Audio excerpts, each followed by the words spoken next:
গত শুক্রবার দিদির টোটোর ব্যাটারি চুরি হয়ে যায়। হ্যাঁ, জামাইবাবুর টোটো আছে, তার ব্যাটারি দুটো চুরি হয়ে যায়। তাই আজকে শনিবার ছিল, সেজন্য দিদির বাড়িতে চলে গেলাম যে সমস্ত কিছু দেখতে, কী বৃত্তান্ত, কোথা থেকে কী চুরি হয়েছে। হ্যাঁ, দেখো এই দেখো, এখানে একটা বোর্ড দেওয়া আছে, জল সরবরাহ করা হয়, টোটো ভাড়া দেওয়া হয়। এই যে তার ফোন নাম্বার সমস্ত কিছু। আর বাড়ির সামনে এরকম একটা বড় গেট আছে, যেখানে বড় বড় করে দুটো শব্দ লেখা আছে। তবুও চোর কীভাবে চলে আসলো। এই দেখো, প্রথমত দিদির বাড়িতে কুকুর আছে বেশ কয়েকটা, সেটা শিমুরালির বাসী সবাই জানে যে দিদির বাড়িতে বেশ কয়েকটা কুকুর আছে। এবং যারা জানে দিদির বাড়িতে এসে প্রত্যেকে জানে যে দিদির একদম মেন গেটের সামনে যদি কেউ দাঁড়ানো হয়, তাহলে কুকুর যে পরিমাণে চেঁচাবে তাতে তুমি পাগল হয়ে যাবে। যাই হোক, দিদির বাড়িতে আসলাম এবং তোমাদের কাছেও এটা শেয়ার করব কোথা থেকে কিভাবে টোটোর ব্যাটারিটা চুরি হয়েছে। সেই জন্য চলো যাওয়া যাক। ভাবলাম তোমাদের কাছেও এটা শেয়ার করি, কারণ এখন যে পরিমাণে টোটো এবং টোটোর ব্যাটারি চুরি হচ্ছে, চোরেদের রাজত্ব যেভাবে বেড়ে উঠছে, সেটা অবশ্যই দমন করতে হবে এবং চোরকে ধরে উপযুক্ত তার শাস্তি দিতে হবে। তার সাথে পুলিশ বিভাগ যেন আমাদের সাথে সঠিক ব্যবহার করে এবং সুবিচার আমরা যেন পাই। এই দেখো টোটো, আর দিদির বাড়িতে জলের ব্যবসা আছে, সেই জন্য প্রচুর পরিমাণে ড্রাম আছে। আর চোর এসে এই দেখো, এই আম গাছটা দেখতে পাচ্ছ, হ্যাঁ এই যে এই জায়গাটা আছে, এই জায়গা দিয়ে চোর এসে এখনও কিছু দিয়ে রেখেছে, তখন পুরোটাই ফাঁকা ছিল এই কোণাটা। আর এই যে পাঁচিলটা দেখতে পাচ্ছ, পাঁচিলের ওই পাশটায় এতটা পরিমাণে ডিপ এবং জল হয়ে আছে যে তুমি দাঁড়ালে তোমার অর্ধেক জলেই ডিপ হয়ে যাবে। তারপরে তো পাঁচিল তো দূরে থাক, এই যে এই জায়গা দিয়ে চোর আসা কোনো মতেই সম্ভব নয়, কারণ এই জায়গাটা এতটা গভীর।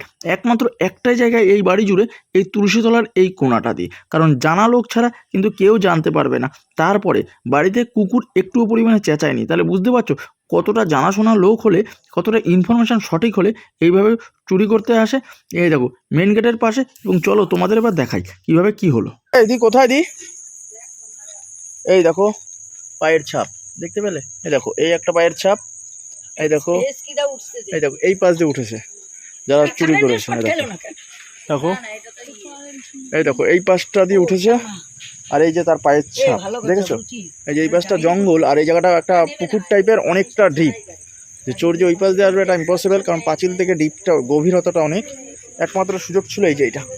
এই দেখো এই দেখো এই দেখো, কাছের থেকে দেখাই তোমাদের বুঝতে পারবে। এই দেখো দেখলে, এই দেখো দুটো পা, মানে চোর রাত্রেবেলা এইখান দিয়ে উঠেছে। এই দেখো এই যে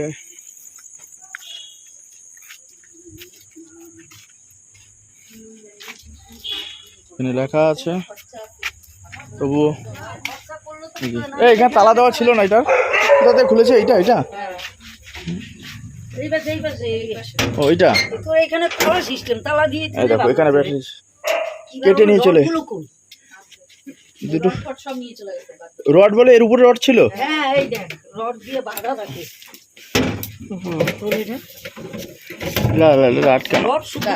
তার মানে চারটেই নিত। টার্গেট তো চারটেরই, দুটোর তো টার্গেট না।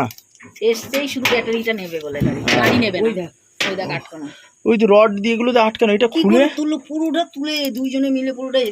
এইটাই তুললো কি করে, আমি এটাই ভাবছি। এটা তোলা তো চারটিখানি ব্যাপার না, চারটিখানি ব্যাপার না তো। এই রড খুলে তাহলে অনেকক্ষণ আগে আসে। এইটা তো পেঁয়াজ দিলে খুলে যাচ্ছে। অনেকক্ষণ আগে আসেনি, কুকুর বড় জোর 4 মিনিট ডেকেছে। 4 মিনিটে এইটুখানি খুলে নিয়ে যাওয়া, তার মানে রেঞ্জ ফেন্স সব ওরা কাটার মাটার নিয়ে এসছে, কাটারি মাটারি নিয়ে এসে এগুলো করেছে। এইটুকের মধ্যে এখানে ঘুমাচ্ছে, দেখলি সকালে এখানে ঘুমাচ্ছে, আর এখানে আর দরজা কোনটা দিয়ে দিয়েছে, কিভাবে দিয়েছে দেখি। এটা তো ভেতর থেকে তালা দেওয়া, আমাদের এখানে তালা দেওয়া। আমরা এই হ্যান্ড বলটা কোনোদিনই লাগাই না। এই হ্যান্ড বলটা সকালে উঠে দেখি এরকম লাগানো, তখনই আইডিয়া হয়েছে। আর এই দরজাটা দেয়া ছিল, ওই দরজাটার হ্যাজবেলটা কি ঢুকিয়ে দিয়েছে? না, ওই দরজাটা কি করে ঢুকাতে পারিনি। এটা দেয়া ছিল, আর এই জালনাটা বন্ধ করে রেখে দিয়েছিল। এগুলো খোলা ছিল আমার রাত্রে, আমরা খুলেই রাখি, যেহেতু গাড়ি টাড়ি বাইরে থাকে তো। বুঝতেই পারিস নি? হ্যাঁ, জিনিসপত্র এত থাকে তবু। রাত্রেবেলা উঠেছি, উঠে এই জালনা খুলেছি, তখন অত মাথায় নেই, ঘুমের চোখে উঠেছি তো, তখন এই জালনা খুলে আবার বাইরে দেখলাম সব ঠিক। জানলা যে বন্ধ করছে ওরা, তোর সেই টের পাসনি একটু? হ্যাঁ, সকালে উঠে যখন এমনি উঠে লাইট জ্বালিয়েছি, সব দেখেছি গাড়ির মতন জায়গায়, গাড়ির যে বক্স খুলে এগুলো নিয়েছে, তা কি করে জানবো? তখন যদি একবার বেরোতি, তখন বেরোলে হয়তো ওইটা ফেলে রেখেই দৌড় মারতো। তো ইয়ে দুটো ব্যাটারি রেখে রেখেই দৌড় মারতো।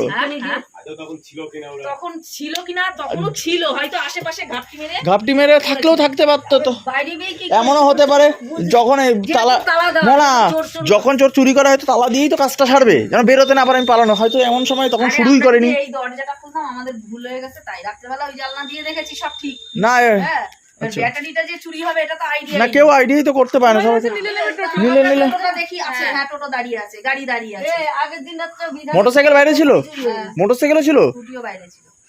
কারণ কে নেবে? পাঁচিল দেওয়া, আমার লোকের গাড়িও থাকে, দামি বুলেট গাড়ি পর্যন্ত আমার থাকে, কারণ পাঁচিল চারিদিকে দেওয়া, এ তো ওই গেটে তালা দেওয়া। আর যে চুরি করেছে সে ভালো করে জানে গেটে হাত দেওয়ার নিয়ম নেই, হাত দিলে কুকুর চেঁচাবে। তাহলে জানাশোনা ছাড়াই, কারণ যে জানে যে গেট সামনে এসে যে দাঁড়াবে তার তখনই উপর থেকে নক হবে যে বাইরে কেউ এসেছে। কারণ আমরা মাত্র আসলাম, উপর থেকে চেঁচাচ্ছে যে না নিচু হয়ে গেছে, ধরেইনি। ওই তো গেটটা নিচু হয়ে গিয়ে ওই কোণা দিয়ে উঠেছে, ওই গাছের কোণা দিয়ে। আর যখন এই গেটটা দেয় তখন মিষ্টি মনে হয়, তখন ধরো এই গেট ঘরের মধ্যেই তো ঢুকে গেল, মিষ্টি কখন খুব চেঁচিয়েছে, তখনই আমরা উঠেছি যে এত চেঁচাচ্ছে কেন জানি। তখন যদি একবার উঠছি, একটা বাইরে লাইট নেই, হয়তো লাইট ছিল, বন্ধ করে দিই। না না এখন লাইট দেবেন ওই উপরে, উপরে লাইট দেবেন, সুইচ দিলে উপরের আলো জ্বলবে, তাহলে তো খুলতে পারবে না। সুইচ ঘরে দিবি না, সুইচ ঘরে আর ডুম দিবি উপরে, যেন কোনো মতে যেন চোর ধরতে না পারে। কি অবস্থা দেখো, কাল চুরি, চোর এই পাশটা দিয়ে এসছে, এই তুলসীতলার কোণা দিয়ে এসছে চোর, দেখো চোর এখান দিয়ে এসে এই চুরি, কি অবস্থা। যাই হোক, বাড়িতে কুকুর থাকা সত্ত্বেও যে চুরি করেছে সে হয়তো জেনে শুনেই করেছে, যে বাড়িতে কুকুর থাকে তবুও। রাস্তা ফাঁকাই। তোমাদের কাছে সমস্ত কিছু দেখালাম যে কোথা থেকে চোর কীভাবে চুরি করেছে, না চুরি করেছে। যাই হোক, এইটুকু অন্তত ভগবানের কাছে আশা রাখতে পারি যেন খুব তাড়াতাড়ি যেন সুবিচার পাই আমরা, এবং ব্যাটারিটা যেন পাওয়া যায়, এবং চোর যেন ধরা পড়ে, এইটুকুই আশা রাখবো। কারণ আমরা সমস্ত জায়গায় ইনফরমেশান দিয়ে রেখেছি, যদি ব্যাটারিটা কেউ বিক্রি করতে আসে যেন অবশ্যই আমাদের ইনফরমেশান করে, আর ভিডিওটা প্রচুর পরিমাণে শেয়ার করে সবার কাছে পৌঁছে দাও।